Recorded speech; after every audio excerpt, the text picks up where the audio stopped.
পশ্চিমবঙ্গের কোচবিহার জেলার বাসিন্দা উত্তম কুমার বজবাসী, যিনি কখনও কোচবিহারের বাইরে যাননি, কিন্তু আসামের ফরেনার্স ট্রাইব্যুনাল থেকে তাকে নোটিশ পাঠানো হয়েছে তিনি যে বাংলাদেশি নন এটা প্রমাণ করার জন্য।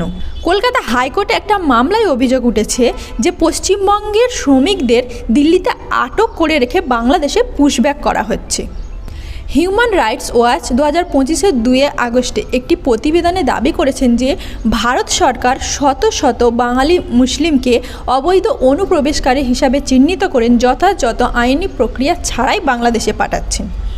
এই ঘটনাগুলি পশ্চিমবঙ্গের শ্রমিকদের মনে ভয় ও শঙ্কা তৈরি করেছে, বিশেষ করে যারা পশ্চিমবঙ্গের বাইরে কাজের জন্য পড়ে রয়েছেন।